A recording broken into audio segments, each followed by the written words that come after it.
जय हिंद स्टूडेंट्स, कैसे हैं आप लोग। Once again I welcome you all. मैं इंजीनियर अजय गुप्ता आप सभी लोगों का स्वागत करता हूं। दोस्तों, जैसा कि आपको पता है कि हम टेंसेस को लगातार आपके साथ डिस्कस कर रहे हैं। हर दिन एक नया टेंस आपके सामने लेकर आता हूं। कुछ टेंस की वो अनसुलझे जो पहेलियां हैं आपके सामने आज तक जो आप शायद नहीं समझ पाए थे, उन चीज़ों को भी हम आपके लिए बड़ी सुगम बनाने का प्रयास कर रहे हैं। ईजी अंडरस्टैंडिंग डेवलप कराने का प्रयास कर रहे हैं। बस आप मेरे साथ लगातार बने रहिए वीडियो में। हर वीडियो को प्रॉपर देखिए, पूरा देखिए। सबसे मोस्ट इंपॉर्टेंट कि आप पूरा देखें वीडियो। जब तक आप पूरा नहीं देखेंगे तब तक आप बात को समझ नहीं पाएंगे, ठीक है। आइए बात को कंटिन्यू करते हैं। हमें लास्ट टाइम पे प्रेजेंट इंडेफिनिट के बारे में कुछ चर्चा आपसे किया था। ऑलवेज के ऊपर, नेवर के ऊपर ना, इंसिस्ट ऑन के ऊपर। उसी को और आगे लेके चलते हैं, कंटिन्यू करते हैं। देखिए, इंट्रोगेटिव वर्ड की दुनिया हमने स्टार्ट किया था और उसमें ये बता दिया था कि कैसे उसको डिसाइड करते हैं। तो एक बार हम पहले ट्रांसलेट करते हैं। मैंने कहा कि उसे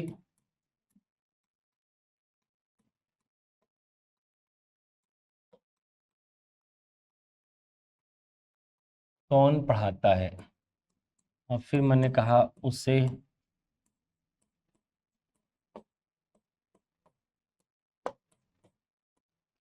राजेश पढ़ाता है। ठीक, कह रहा है कि उसे कौन पढ़ाता है और फिर ये कह रहा है उसे राजेश पढ़ाता है। अगर आप ध्यान से देखें तो उसे हो गया भैया ऑब्जेक्ट, ये भी हो गया ऑब्जेक्ट,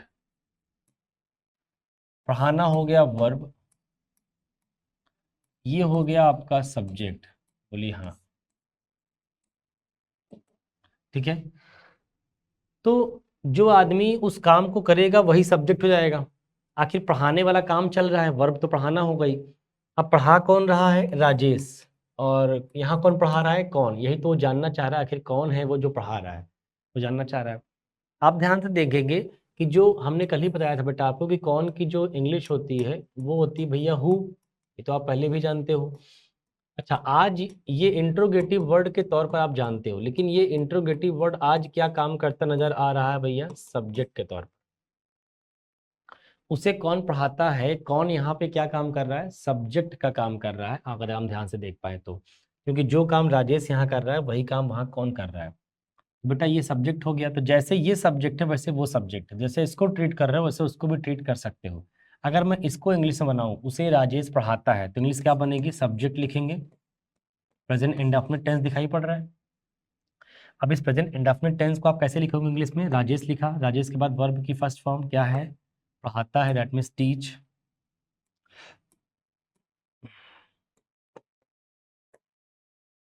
राजेश सिंगुलर सब्जेक्ट है तो यस या ईएस लगा देंगे। राजेश टीचर्स, फिर ऑब्जेक्ट क्या है? हिम। राजेश टीचर्स हिम, तो राजेश इस आदमी को पढ़ाता है। तो इसका मतलब है कि जो ये टीच है भैया ये वर्ब हो गया, और ये हिम है आपका क्या हो गया? ऑब्जेक्ट हो गया। तो जैसे हमने इस सेंटेंस को इंग्लिश में बनाया है वैसे ही हम उस सेंटेंस को इंग्लिश में बना सकते थे। बस अंतर इतना है, जहाँ पे सब्जेक्ट यहाँ राजेश लिखा है वहाँ पे सब्जेक्ट वहाँ पे कौन लिखा है।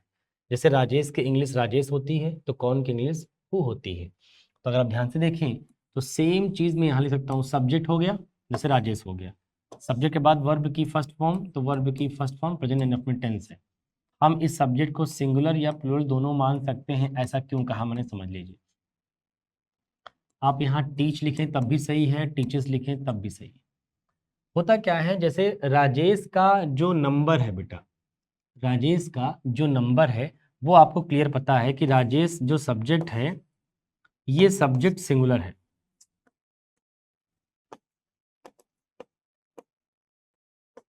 राजेश जो सब्जेक्ट है ये सब्जेक्ट कैसा है? सिंगुलर है। लेकिन मैं कह रहा हूं कि राजेश अगर सब्जेक्ट सिंगुलर है तो क्या हम कौन के बारे में कमेंट कर सकते हैं? नहीं, क्योंकि कौन का मतलब एक इंट्रोगेटिव वर्ड है। अब इंट्रोगेटिव वर्ड हो सकता है कि ये सिंगुलर पर्सन की जगह पे आए, या हो सकता है कि ये प्लूरल पर्सन की वजह से आए। मान लो हमने आपसे पूछा कि भाई साहब तुमको इंग्लिश कौन पढ़ाता है, तो आपने कहा अरे सर कोई एक आदमी नहीं पढ़ाता। मैंने कहा तब? आपने कहा सर 3 आदमी पढ़ाते। मैंने कहा कौन पढ़ाता है बताओ? आपने कहा राजेश, दिनेश, मुकेश। इस कौन का जो आंसर है वो एक या एक से ज्यादा लोग हो सकते हैं। भाई किसी ने पूछा उसे कौन पढ़ाता है, तो हो सकता है आंसर आए राजेश पढ़ाता है, एक आदमी। तो सिंगुलर हो गया हु टीचर्स। या हो सकता है कि इसका आंसर कोई ये बोले कि सर उसको राजेश, दिनेश, मुकेश सब पढ़ाते हैं, मतलब 3 लोग आंसर आए, तो अब 3 हो गया, मतलब प्लूरल फॉर्म में हो गया, तो आप क्या बोलेंगे, हु टीच हिम। इसीलिए जब जब कोई इंट्रोगेटिव वर्ड सब्जेक्ट का काम करे, ऑलवेज रिमेंबर, जब कोई इंट्रोगेटिव वर्ड सब्जेक्ट का काम करता है तो इन जनरल वो सिंगुलर भी हो सकता है और वो प्लूरल भी हो सकता है, इसमें कोई दो राय नहीं। बात समझ में आ रही होगी ऐसा क्यों कह पा रहा हूं मैं, कोई मतलब ऐवी नहीं कह रहा हूं, उसके पीछे एक रीजन है, उस रीजन को आप समझेंगे तो आपको खुद समझ आएगा, हाँ सर बात सही है, राजेश तो दिखाई पड़ रहा है कि आदमी है, अब कौन के आंसर में पता नहीं कौन आ जाए, सिंगुलर आ जाए क्या प्लूरल आ जाए, इसका मतलब दोनों बातें हो सकती हैं। अगर दोनों हो सकती हैं तो टीचर्स भी सही है और टीच भी सही है। अच्छा, यहाँ पर ये जो हु काम कर रहा है, किसका काम कर रहा है, सब्जेक्ट का। अब चूंकि ये इंट्रोगेटिव वर्ड भी होता है इसलिए क्वेश्चन मार्क भी लगा रहे हैं। तो यहाँ पर ये जो हु है ना बेटा, ये दो काम कर रहा है, एक तो इंट्रोगेटिव वर्ड का काम कर रहा है, दूसरा ये इंट्रोगेटिव वर्ड किस तौर पर यूज किया जा रहा है, सब्जेक्ट के तौर पर। ये इंट्रोगेटिव वर्ड आज एक सब्जेक्ट बन चुका है, तो जैसा एक सब्जेक्ट काम करता है वैसा अब ये भी काम करेगा, लाइक दिस, जैसा सब्जेक्ट ये काम कर रहा है वैसा वो भी काम कर रहा है। तो जबरदस्ती का आप बीच में कोई हेल्पिंग वर्ब डालने का प्रयास मत करिएगा, नहीं सब गड़बड़ हो जाएगी। देखिए ऐसे मैंने लिखा होता कि हु डज या डू टीच हिम इंग्लिश, फिर से वही बात होती है कि आखिर उसको अंग्रेजी कौन पढ़ाता है। सेंटेंस वही है कि उसे इंग्लिश कौन पढ़ाता है। अगर मुझे इंग्लिश में लिखना होता है सेंटेंस को तो ऐसे मैं लिखने का प्रयास करता, तो जरा 10 सेकंड सोचिए आप कि इसमें ऐसा क्या है जो गलत है, कि इसमें ऐसा क्या है जो गलत है, जरा 10 सेकंड में सोचें आप, ऐसा इसमें क्या है जो आपको लग रहा है कि साहब गलत है। देखो क्या गलत है, और गलत कैसे है ये आप जान भी जाओगे। कैसे, देखो हमें पता है बेटा ये है वर्ब, बोलो हाँ, ये है इस वर्ब का ऑब्जेक्ट, ये भी है इस वर्ब का ऑब्जेक्ट। आपको पहले से पता है कि सेंटेंस में जुमा जुमा क्या होता है, सब्जेक्ट होता है, वर्ब होता है, ऑब्जेक्ट होता है, अदर वर्ड होता है। अदर वर्ड में जितना भी लोग लिखते हो, कितने लोग लिखते हो, 4 लोग, ये चारों क्या होते हैं बेटा, एडवर्ब होते हैं, बोलो हाँ। ऑब्जेक्ट में मैक्सिमम 2 लोग हो सकते हैं, दोनों क्या होते हैं, ऑब्जेक्ट होते हैं। ये है होम का रिप्लाई, मैं पढ़ा चुका हूं पहले ही, और ये है व्हाट का रिप्लाई। ठीक है, दोनों ऑब्जेक्ट हो गए। जब तुम जान जाओगे ये ऑब्जेक्ट है ये वर्ब है, तो तुमको पता लग जाएगा कि साहब ऑब्जेक्ट मिल गया, वर्ब मिल गया, तो क्या बचा अभी, सब्जेक्ट। सब्जेक्ट ही है जो अधूरा हो रहा है, इसका मतलब ये सब्जेक्ट तो नहीं रहा होगा। अब इसको हेल्पिंग वर्ब का नाम दे सकते हो, चूंकि डू डज हेल्पिंग वर्ब होती है, तो और वर्ब के पहले आ रहा हेल्पिंग वर्ब हो सकता है, फिर इसका नाम क्या देना पड़ेगा, सब्जेक्ट। तुम, ये मैं क्यों करवा रहा हूँ, ये करके तुम क्या जान जाओगे, ये करके भैया आप ये जान जाएंगे कि आखिर जो ये हु लिखा है, जिसको आप पहले से जानते हो कि सर ये इंट्रोगेटिव वर्ड है, ये वास्तव में इंट्रोगेटिव वर्ड अगर है तो कुछ ना कुछ तो काम कर रहा होगा। ये बात याद रखो डियर, कि जो भी इंट्रोगेटिव वर्ड आएगा या तो वो सब्जेक्ट की जगह पे आएगा, या तो वो ऑब्जेक्ट की जगह पे आएगा, या तो वो अदर वर्ड की जगह पे आएगा। मतलब दुनिया में कहीं पर भी कोई भी इंट्रोगेटिव वर्ड अगर आपने आज तक देखा है या आगे देखेंगे, तो आज के बाद आपके लिए समझना बड़ा आसान हो जाएगा। बस इतना समझिए कि वो इंट्रोगेटिव वर्ड या तो सब्जेक्ट की जगह पे आएगा, या तो ऑब्जेक्ट की जगह पे आएगा, या तो अदर वर्ड्स की जगह पे आएगा। क्योंकि इंट्रोगेटिव वर्ड वर्ब नहीं बन सकता, लेकिन इंट्रोगेटिव वर्ड सब्जेक्ट बन सकता है, ऑब्जेक्ट बन सकता है, अदर वर्ड बन सकता है। अभी दिखा देता हूँ कैसे। तो ये इंट्रोगेटिव वर्ड जिसको आप जानते थे पहले से, तो यहाँ पे क्या काम कर रहा है बेटा, सब्जेक्ट काम कर रहा है। कैसे पता लग गया, देख लो यहाँ से, ये ऑब्जेक्ट हो गए, ये वर्ब हो गए, ये हेल्पिंग वर्ब हो गई, सब्जेक्ट हो गया। और अभी कुछ देर पहले आपने समझा सीखा था कि अगर कोई इंट्रोगेटिव वर्ड सब्जेक्ट बनने का काम करे, तो तुम जैसे नॉर्मल सब्जेक्ट ट्रीट करते हो वैसे फिर उस सब्जेक्ट को भी ट्रीट करो। आप बताइए, अगर यहाँ पे कोई नॉर्मल सब्जेक्ट होता लाइक राजेश, तो क्या बीच में यहाँ पे डू या डज लगाते आप, नहीं। प्रेजेंट इंडेफिनिट टेंस में डू या डज हेल्पिंग वर्ब तब यूज करते हैं जब वो सेंटेंस नेगेटिव हो। ये नेगेटिव सेंटेंस तो है नहीं, तो डू डज लगाएंगे नहीं। तो जब राजेश के साथ नहीं लगा रहे हो, तो जैसे राजेश सब्जेक्ट है वैसे ही हु सब्जेक्ट है, तो यहां भी मत लगाओ। यहाँ भी मत लगाओ। तो जैसे जब जान जाओगे नहीं लगाना है तो सोचो जरा, हम जैसे ये सब्जेक्ट है वैसे राजेश सब्जेक्ट है, तो राजेश के बाद लगाते क्या, राजेश डज टीच हिम, नहीं तो क्या करते आप, राजेश पर डायरेक्टली बोलते टीचर्स, तो वैसे ही इस डू डज की कोई जरूरत है नहीं बेटा। अब रही बात टीच की, टीच लिखोगे तो भी सही हो जाएगा और टीचर्स लिखोगे तो भी सही हो जाएगा, क्योंकि इंट्रोगेटिव वर्ड सब्जेक्ट के तौर पर आया है तो वो सिंगुलर भी हो सकता है प्लूरल भी हो सकता है। So who teachers him English.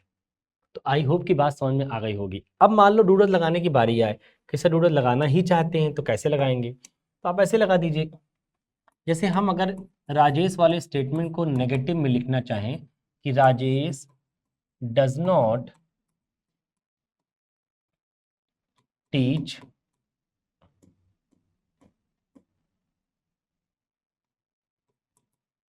Him English. हमने कहा जो राजेश है भैया वो उसको अंग्रेजी नहीं पढ़ाता, ये देखो नेगेटिव हो गया। तो जैसे राजेश यहाँ सब्जेक्ट का काम कर रहा है तो वैसे ही हम इसको जगह इंट्रोगेटिव वर्ड अगर लगाना चाहें तो क्या लगा लेंगे, हु, क्योंकि हु का मतलब होता है कौन। तो हम यहाँ बता दिए कि आखिर कौन है वो आदमी जो इसको अंग्रेजी नहीं पढ़ाता, तो आपने कहा साहब कौन पूछना है, इसका मतलब जो कोई भी है वही पढ़ाएगा, तो यही क्या हो गया सब्जेक्ट। तो सब्जेक्ट की जगह पे इंट्रोगेटिव वर्ड सब्जेक्ट में आ गया, तो जैसे ये नेगेटिव वर्जन में गया है तो वैसे ये भी नेगेटिव वर्जन में जाएगा, तो डज नॉट की जगह डज नॉट लगा सकते हो, कोई दिक्कत तो है नहीं। अच्छा बस फैसिलिटी ये है कि राजेश सिंगुलर सब्जेक्ट ही है तो इसके साथ डज ही आएगा, लेकिन चूंकि हु हमारा सिंगुलर भी होता है प्लूरल भी होता है तो हु के साथ चाहे डज लगा लो और चाहे डू लगा लो कोई फर्क नहीं पड़ता। तो do not teach him English,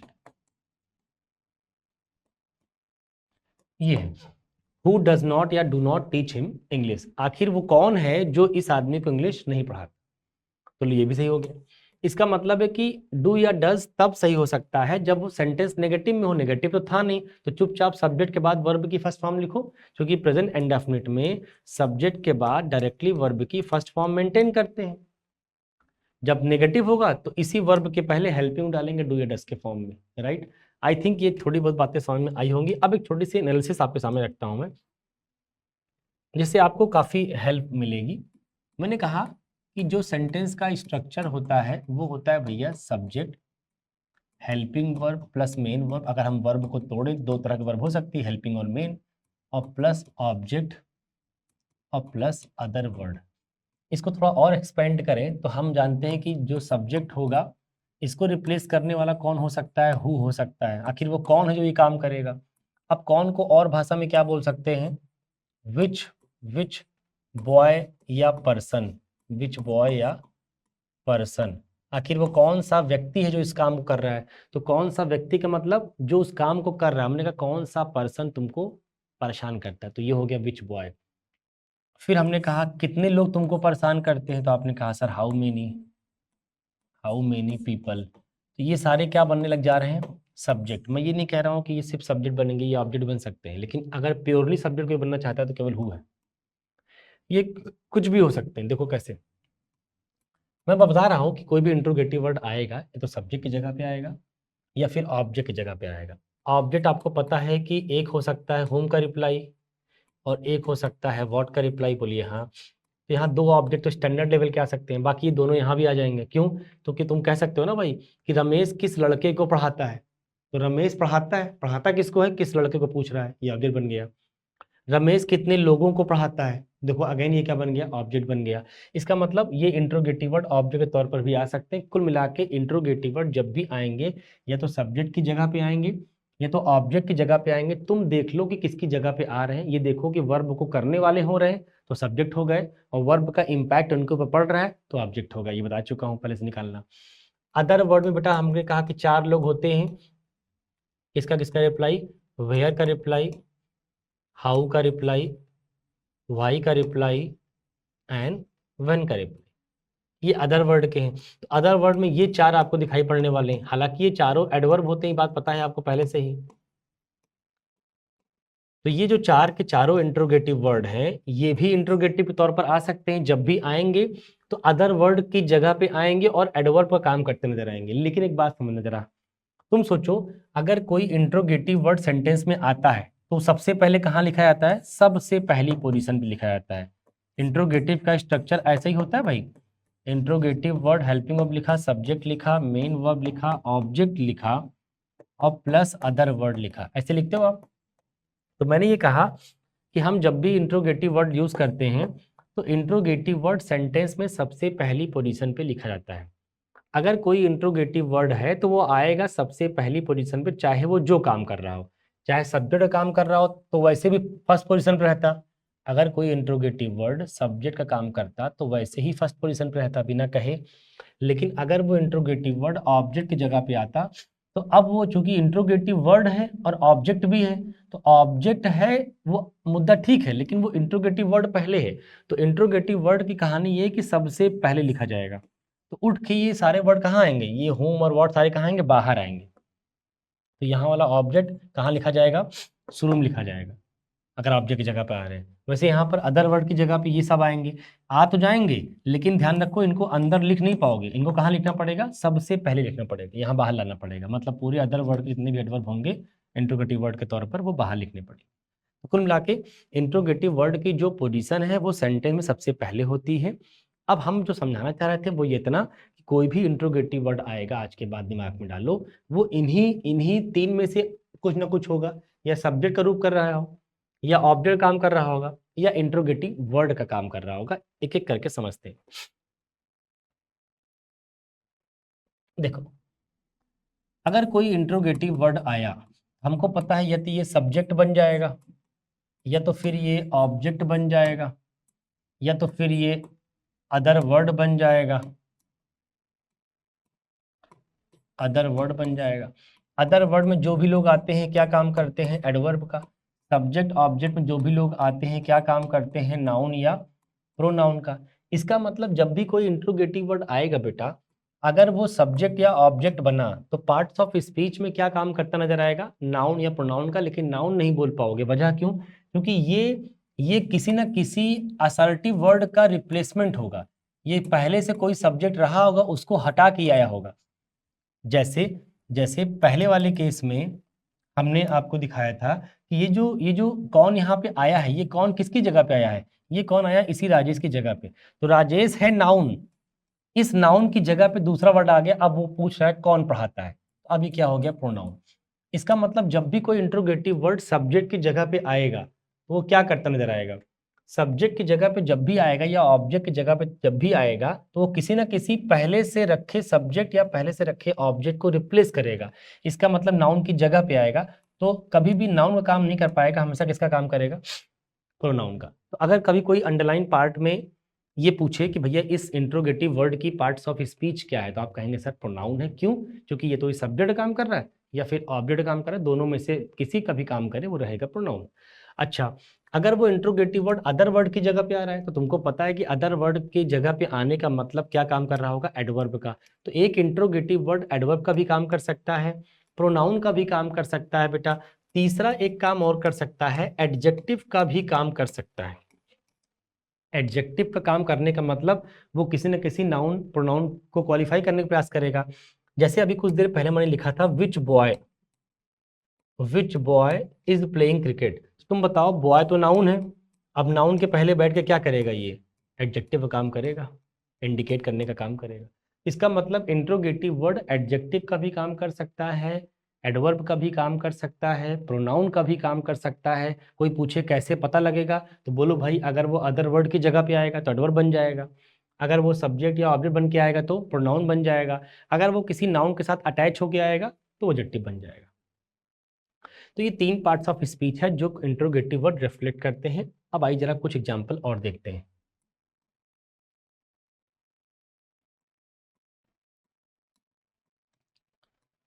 उसे कौन सी चीज परेशान करती है, उसे कौन सी चीज परेशान करती है। अब आपको पता है बेटा कि कौन सी चीज का जो इंग्लिश होता है, ये शायद ना पता हो आपको, जान लीजिए आप, वॉट होता है, इसको क्या बोलते हैं बेटा, वॉट। अच्छा, लड़का बचपन से वॉट का मतलब क्या जानता आया है, वॉट का मतलब उसको क्या सिखाया गया हिंदी में, क्या। जबकि वॉट का मतलब कौन सा चीज भी हो सकता है, कौन सी चीज। अब जरा सुनना मेरी बात। होता क्या है कि व्हाट की मीनिंग क्या तब होती है जब व्हाट ऑब्जेक्ट का काम करेगा, क्योंकि तुमको पता है कि इंट्रोगेटिव वर्ड ऑब्जेक्ट या सब्जेक्ट दोनों बन सकते हैं। तो व्हाट एक ऑब्जेक्ट का काम करेगा तो मीनिंग क्या हो जाएगी। लेकिन अगर व्हाट एक सब्जेक्ट का काम करेगा तो मीनिंग कौन सी चीज़ हो जाएगी। बात समझ में आई। व्हाट अगर सब्जेक्ट का काम करेगा तो मीनिंग कुछ और होगी, व्हाट अगर ऑब्जेक्ट काम करेगा तो मीनिंग कुछ और होगी। वो अलग बात है कि आज आप 20 साल के हो गए हैं, 22 साल के हो गए हैं, अब तक आपको सिर्फ व्हाट का मतलब क्या पता था। This is your fault, right. आइए जरा देखिए वर्ब क्या है इसमें, परेशान करना। परेशान करना एक एक्शन है। आखिर परेशान कोई तो होगा जो कर रहा होगा, ऐसा कोई तो होगा जो परेशान करने का काम कर रहा होगा। तो आपने कहा साहब कौन सी चीज है जो परेशान करती है, इसका मतलब परेशान करने वाला आइटम कौन है, यही है। परेशान करने वाला जो आइटम है वो कौन है, कौन सी चीज है, क्या वो चीज। इसका हमको तो नहीं पता कोई कौन चीज है वो, लेकिन जो भी है वो वही है जो परेशान कर रही है। इसका मतलब ये क्या हो गया, ये हमारा हो गया सब्जेक्ट, बोलिए हाँ, क्योंकि यही आदमी इस काम को कर रहा है। और परेशान हो कौन रहा है, ये ऑब्जेक्ट है। किसे परेशान करता है, उसे। तो ये होम का रिप्लाई है तो ये ऑब्जेक्ट हो गया। होम का रिप्लाई क्या होता है बेटा, ऑब्जेक्ट होता है। अगर हम इसको इंग्लिश में बनाएंगे तो अगेन प्रेजेंट इंडेफिनिट टेंस है। तो जैसे हम प्रेजेंट इंडेफिनिट टेंस में सब्जेक्ट नॉर्मल सब्जेक्ट लिख के बनाते, अगर यहाँ लिखा होता ही तो हम क्या लिखते, ही डिस्टर्ब्स। तो वैसे क्या लिखा है, कौन सी चीज। तो कौन सी चीज को इंग्लिश में क्या बोलते हैं, व्हाट। और व्हाट के बाद डायरेक्टली क्या आएगा, वर्ब की first form. What disturbs him, कौन सी चीज है जो उस लड़के को परेशान करती है। अगर यहाँ पे सिंपली राजेश लिखा होता या ही लिखा होता या कोई और चीज लिखी होती तो आप ऐसे लिखते ना। तो जैसे ये नॉर्मल सब्जेक्ट है वैसे ये भी तो सब्जेक्ट है, तो इसको बनाओ। तो यहाँ पे व्हाट क्या काम कर रहा है बेटा, सब्जेक्ट का काम कर रहा है। तो जिस दिन व्हाट सब्जेक्ट काम करेगा तो इसकी मीनिंग क्या होती है हिंदी में, कौन सी चीज। तो मीनिंग क्या होगी, व्हाट डिस्टर्ब्स हिम, उसे कौन सी चीज परेशान करती है। आई होप बात समझ में आ रहा होगा। तो अभी आपने देखा who co as a subject, यहाँ पे आपने हु को देखा as a subject, who co. फिर आपने देखा बेटा व्हाट को एज अ सब्जेक्ट। अब आप जरा कुछ और इंट्रोगेटिव वर्ड देखिए सब्जेक्ट काम करते हैं। मैंने कहा कौन सा लड़का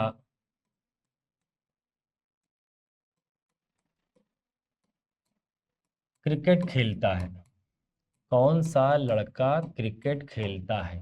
फिर मान लो 4-5 लड़के खड़े थे, हमने कहा भी कौन सा लड़का क्रिकेट खेलता है इसमें। तो कौन सा की जो इंग्लिश होती है बेटा होती है विच। क्या होती है, विच। लड़का इज बॉय। अब तुम बताओ वर्ब क्या है, खेलना। आखिर कोई तो होगा जो खेलेगा, कौन खेलेगा, यही लड़का। अब हमको पता नहीं कौन सा लड़का है, तो कौन से लड़के के लिए क्या लिखना पड़ेगा, विच बॉय। यही लड़का क्या बन गया बेटा, सब्जेक्ट इस वाली वर्ब के लिए, यही खेलेगा। और सब्जेक्ट के बाद क्या आएगा, वर्ब की फर्स्ट फॉर्म। खेलना की वर्ब की फर्स्ट फॉर्म क्या होती है, प्ले। अच्छा प्ले खेलेगा। अच्छा विच बॉय अगर सिंगुलर है तो यस लगा लो, हमने कहा विच बॉय प्लेज क्रिकेट।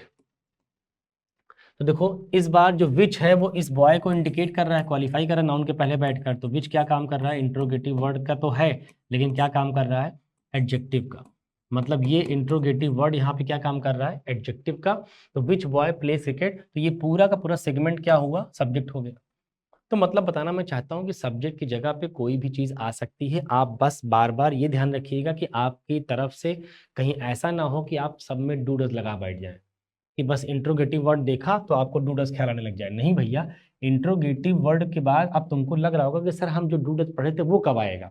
वो तब आएगा, वो तब आएगा जब, देखो मैं बता देता हूँ, ये इंट्रोगेटिव वर्ड के बाद डू डज या कोई भी helping verb according to tense, did है, विल शैल है, इज एम आर है, वॉज वर है, कोई भी हेल्पिंग वर्ब तब आएगी इंट्रोगेटिव के बाद, तब जब सब्जेक्ट अलग हो और इंट्रोगेटिव वर्ड अलग हो।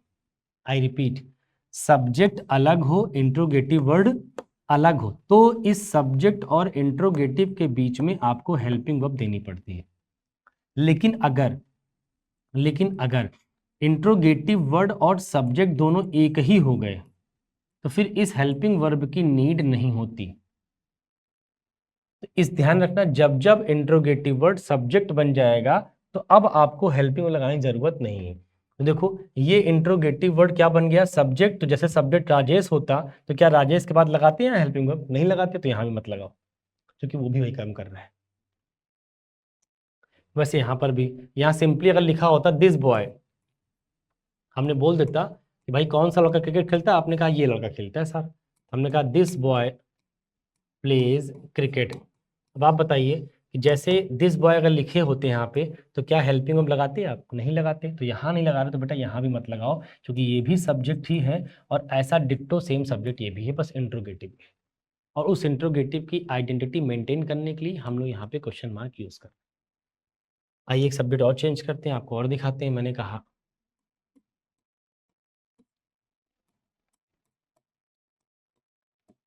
तुम्हें कितने लोग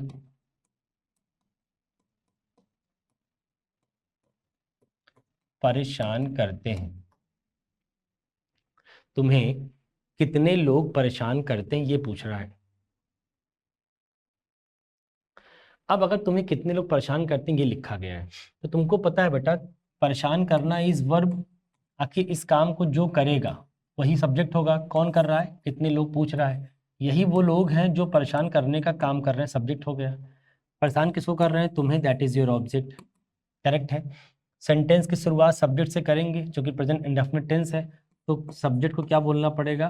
कितने लोग, how many people, how many people. देखो पीपल नाउन हो गया, इस नाउन के पहले हाउ मेनी क्या कर रहा होगा? एडजेक्टिव का काम कर रहा होगा। बोलो हाँ, एडजेक्टिव का काम कर रहा होगा। तो हाउ मेनी पीपल, तो हाउ मेनी पीपल ये हो गया सब्जेक्ट हमारा। जैसे नॉर्मल सब्जेक्ट होता वैसे ये भी सब्जेक्ट है। तो जैसे नॉर्मल सब्जेक्ट होता तो उसके बाद क्या लिखते हैं? वर्ब की फर्स्ट फॉर्म। तो परेशान करना की फर्स्ट फॉर्म क्या होती है बेटा? डिस्टर्ब, प्रेजेंट इंडेफिनिट टेंस है। Disturb you. अच्छा अब यहाँ पे यस या यस नहीं लगा रहे, क्यों? क्योंकि यहाँ पे सब्जेक्ट कैसा है? पीपल लिखा है। पीपल का मतलब प्लूरल फॉर्म। भाई देखो नाउन यही है, तो जो नाउन होगा वही सब्जेक्ट बनेगा। तो नाउन कैसा है? सिंगुलर या प्लूरल? तो आप कहेंगे सर प्लूरल फॉर्म में है क्योंकि वो पीपल लिखा है, तो इसलिए वर्ब की फर्स्ट फॉर्म लिखेंगे, यस या यस नहीं लगाएंगे। तो होना पड़ेगा how many people disturb you, कितने लोग तुमको डिस्टर्ब करते हैं। अब अगर तुम आए दिल में आ रहा हो नहीं सर हम यहाँ पे डूडल लगा लें, क्या? नहीं लगा सकते ना बेटा। मान लो लिखा होता कितने पीपल में, मान लो लिखा होता 10 पीपल, 10 लोग परेशान करते हैं, तो आप क्या लिखते? 10 पीपल डिस्टर्ब यू। मान लो किसी ने कहा कि 10 लोग तुम्हें परेशान करते हैं, तो 10 पीपल डिस्टर्ब यू। अब आप बताओ 10 पीपल लिखने के बाद यहाँ पे आप डू डज लगाते क्या? ना लगाते। क्यों? जैसे असर्टिव में आप यूज कर रहे हो सब्जेक्ट, वैसे ही सब्जेक्ट इसको यूज करो। तो मैं कह रहा हूं बार बार बेटा कि जिस दिन इंट्रोगेटिव वर्ड और सब्जेक्ट अलग अलग हैं तो बीच में हेल्पिंग वर्ब आना कंपलसरी लिखना पड़ेगा। लेकिन जिस दिन इंट्रोगेटिव वर्ड और सब्जेक्ट दोनों सेम हो गए तो फिर इस हेल्पिंग वर्ब की कोई जरूरत नहीं। Like this. एक तुमको अलग से दिखाते हैं। देखो मैंने कहा तुम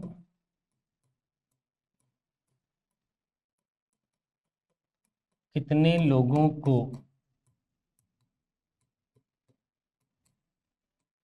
परेशान करते हो, और एक सेंटेंस लिखा कितने लोग तुम्हें परेशान करते हैं।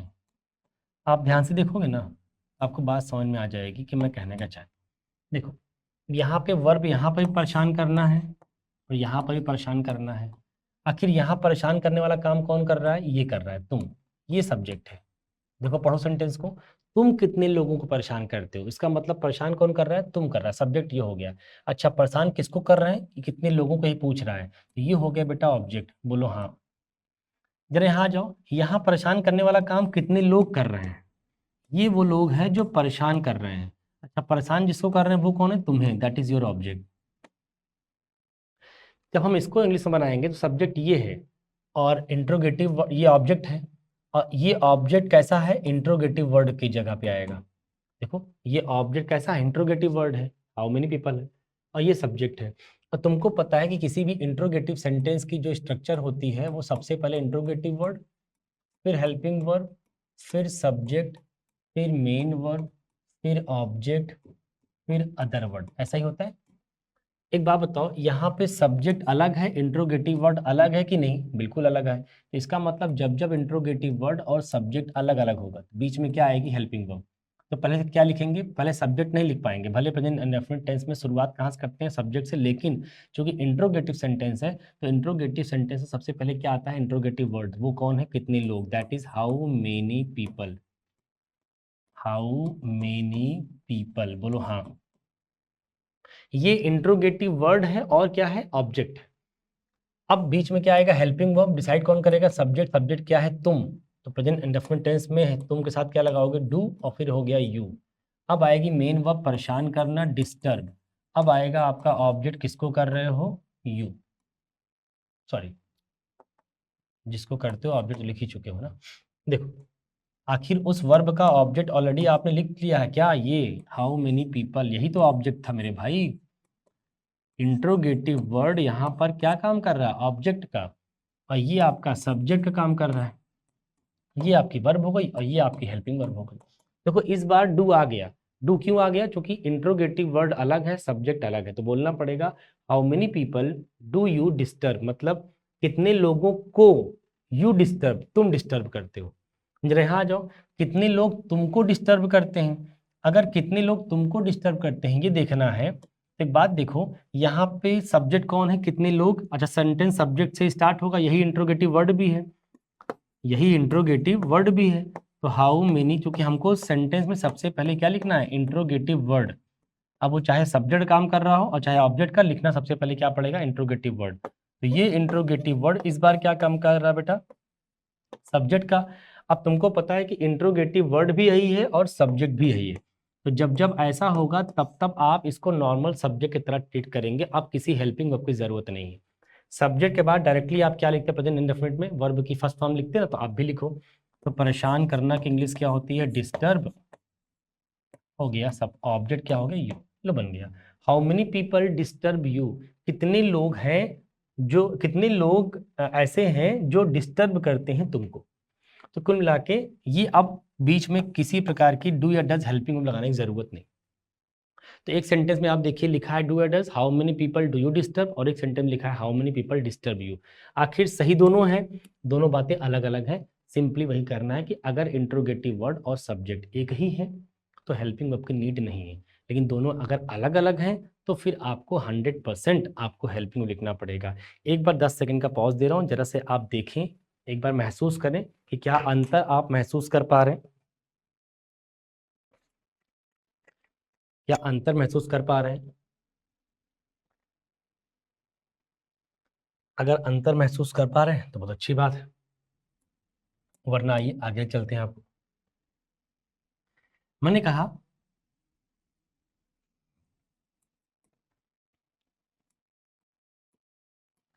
तुम किसे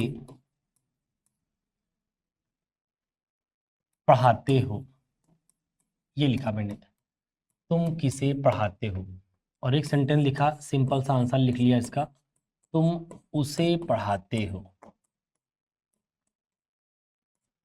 अब आप जरा ध्यान से देखें बेटा, ध्यान से देखें कि यहाँ पे पढ़ाना वर्ब है, बोलिए हाँ।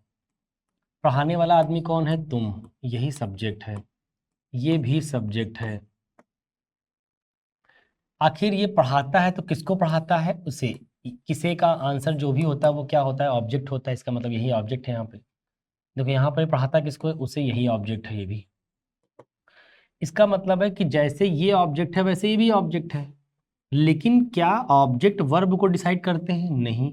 अच्छा, हम जानते हैं अगर हम इसको ट्रांसलेट करते प्रेजेंट इंडेफिनिट टेंस को तो कैसे ट्रांसलेट करते बेटा? सब्जेक्ट लिखते, सब्जेक्ट के बाद वर्ब की फर्स्ट फॉर्म पढ़ाना इज टीच, किसको पढ़ा रहे हो आप? उसको पढ़ा रहे हो, तो you teach him, you teach him, ठीक। अब जब आप इसको बना लोगे, जरा उसको बनाओ, यहाँ पे देखो, यही किसे क्या है? इंट्रोगेटिव वर्ड है। ये इंट्रोगेटिव वर्ड क्या काम कर रहा है? ऑब्जेक्ट का। और ये क्या है बेटा? सब्जेक्ट है, मतलब सब्जेक्ट अलग है, इंट्रोगेटिव वर्ड अलग है।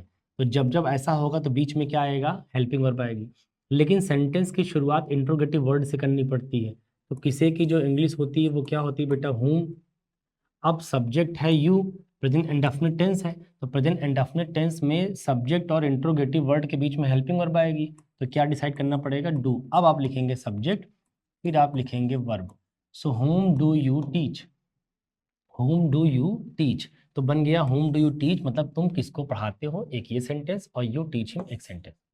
तो देखो यहाँ पे हेल्पिंग लगाना पड़ रहा है, क्यों लगाना पड़ रहा है, तो जिस दिन इंट्रोगेटिव वर्ड ऑब्जेक्ट का काम करेगा, या फिर अदर वर्ड का काम करेगा, या फिर एडजेक्टिव नहीं बोल सकते, इतना ही बोल सकते हैं, अगर इंट्रोगेटिव वर्ड ऑब्जेक्ट काम करेगा या फिर अदर वर्ड का काम करेगा, तो तुम बताओ इस केस में सब्जेक्ट तो अलग एंटिटी होगी, फिर सब्जेक्ट कोई और रहा होगा। इंट्रोगेटिव वर्ड तो ऑब्जेक्ट बन चुका है, तो सब्जेक्ट कोई और रहा होगा। इंट्रोगेटिव वर्ड अदर वर्ड बन चुका है, तो सब्जेक्ट फिर से कोई और रहा होगा। तो इस केस में इस इंट्रोगेटिव वर्ड के बाद आपको पहले हेल्पिंग वर्ब लिखनी पड़ेगी, फिर आपको सब्जेक्ट लिखना पड़ेगा। ऐसा होगा, होगा ही होगा। जैसे यहाँ पर देखो, इंट्रोगेटिव वर्ड ऑब्जेक्ट है और यू सब्जेक्ट है, तो बीच में हेल्पिंग देनी पड़ गई। लेकिन अगर इंट्रोगेटिव वर्ड जिस दिन सब्जेक्ट का काम किया, तो फिर उस दिन आपको हेल्पिंग वर्ब की नीड नहीं होगी। बोलो हाँ। आइए बात को थोड़ा और आगे ले चलते हैं।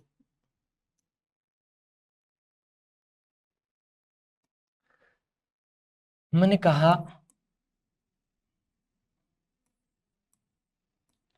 वह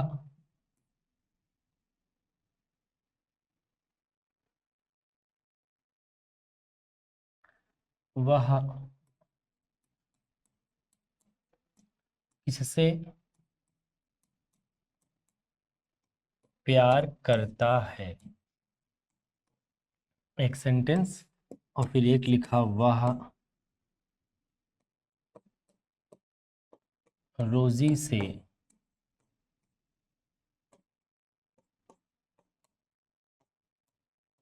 प्यार करता।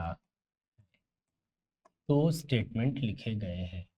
इन दो स्टेटमेंट में हमें क्या करना है, समझना है इसको इंग्लिश में कैसे बनाएंगे, इंट्रोगेटिव वर्ड को डील कैसे करेंगे। एक बात बताओ, जैसे यहाँ पर सब कुछ सेम है, यहाँ पर सब्जेक्ट वह है, प्यार करने वाला आदमी कौन है, वह, कोई पर्सन है।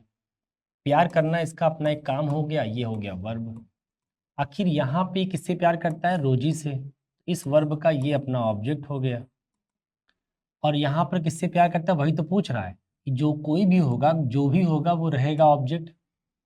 हम जब इसको इंग्लिश में बनाएंगे कि वह रोजी से प्यार करता है, तो आप क्या लिखोगे बेटा, he loves, present indefinite tense, subject singular है तो यस या यस लगाना पड़ेगा, ही लव्स रोजी।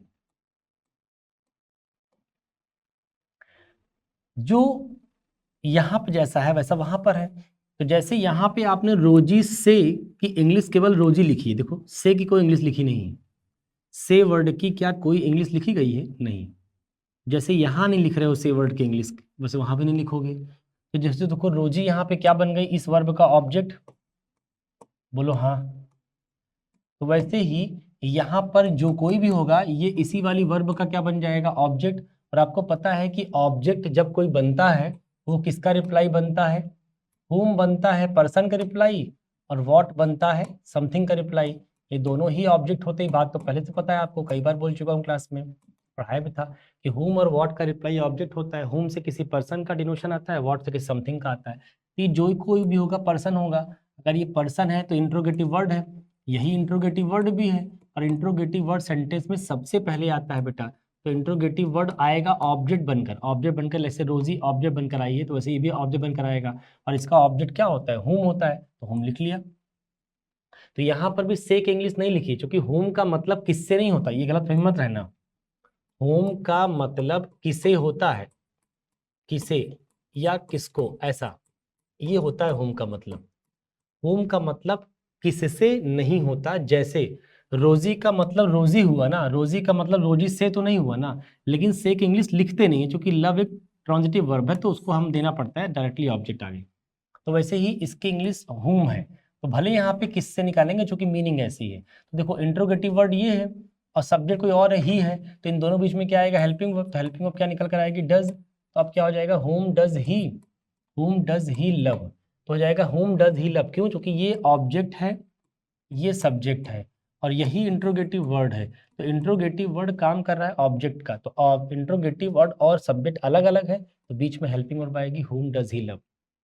सो whom does he love, ध्यान रखना है कि कभी कभी क्या होगा कि इंट्रोगेटिव वर्ड के साथ हम किसी प्रीपोजिशन का इस्तेमाल कर लेते हैं, और कभी कभी क्या होता है कि प्रीपोजिशन का इस्तेमाल नहीं करते हैं, दोनों बातें होती रहती हैं।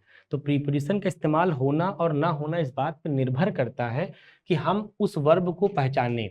अगर वो वर्ब अपने बाद डायरेक्टली ऑब्जेक्ट मांगती है तो आप भी इंट्रोगेटिव में डायरेक्टली ऑब्जेक्ट लिखें, लेकिन अगर वो वर्ब अपने बाद कोई प्रीपोजिशन डिमांड करती है तो आप भी इंट्रोगेटिव वर्ड में प्रीपोजिशन लगा के लिखिए। एक एग्जांपल से और देखिए, समझिए जरा।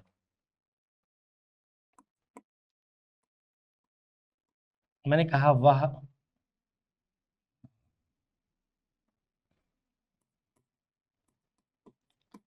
किससे बात करता है, ठीक, वह किससे बात करता है। और फिर आपको मैंने एक सेंटेंस और बोला, वह मुझसे बात करता है। ये मैं असर्टिव सेंटेंस एक इसलिए ले लेता हूं ताकि ताकि आपको रिलेट करने में आसानी हो, रिलेटेबल हो जाए। देखो, बात करना यहाँ भी वर्ब है, बात करना यहाँ भी वर्ब है, जो बात करता है वही सब्जेक्ट है, यही सब्जेक्ट हो जाएगा यहाँ पर भी और यहाँ पर भी। अच्छा, यहाँ पे बात किससे कर रहा है, मुझसे, तो इंग्लिश में क्या लिखते हो इसको कि वह मुझसे बात करता है, तो क्या लिखेंगे, सब्जेक्ट के बाद वर्ब की फर्स्ट फॉर्म, सब्जेक्ट सिंगुलर है तो टॉक्स कर लिया। किससे बात करता है, मुझसे, टॉक के बाद टू लगाते हैं, जिससे बात करते हैं, इतना पता होगा आपको, नहीं पता जान लीजिए बेटा। टॉक के बाद जिस पर्सन से आप बात करते हो ऑलवेज यूज टू, ठीक है, टॉक टू समवन होता है, ठीक है, जिससे आप बात करते हो उसके लिए क्या लगाओगे, टू लगाओगे, ध्यान रखना।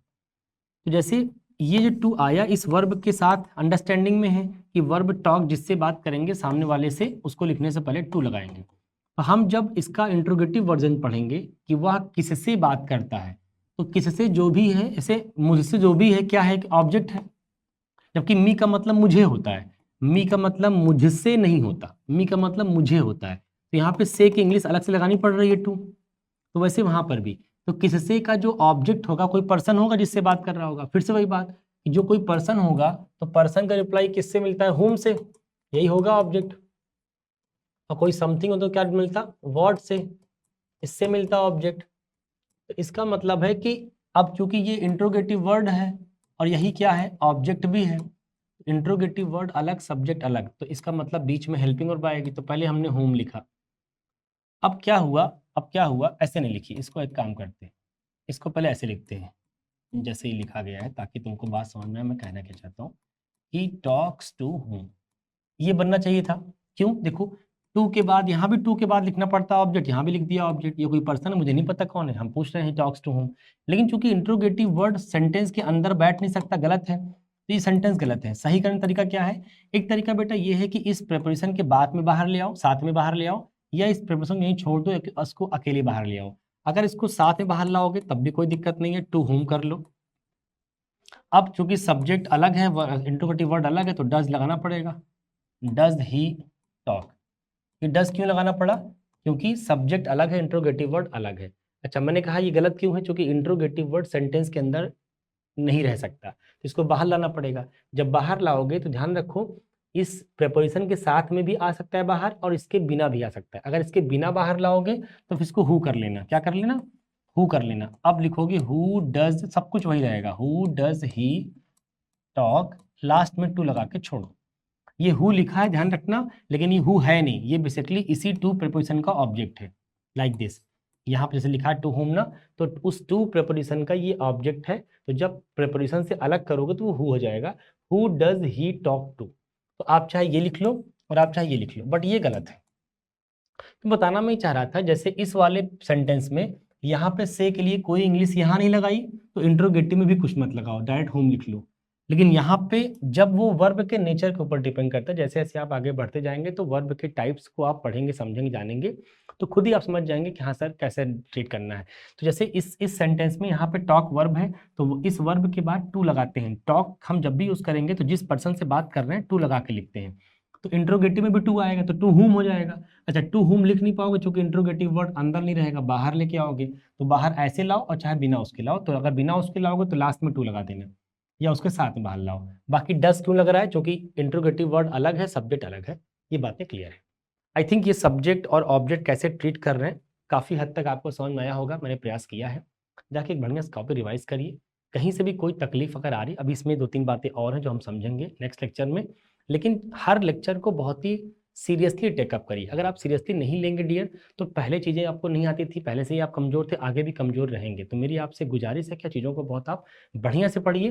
कहीं कोई तकलीफ आ रही है तो ये प्लेटफॉर्म आपके लिए पूरी तरीके से तत्पर है। आप बस एक बार हमको मौका दें कि हाँ, हम भी सर सीखना चाहते हैं, तो हम लोग सिखाना चाहते हैं। ठीक है भैया, मिलते हैं नेक्स्ट लेक्चर में। आज के लिए इतना, थैंक यू सो मच।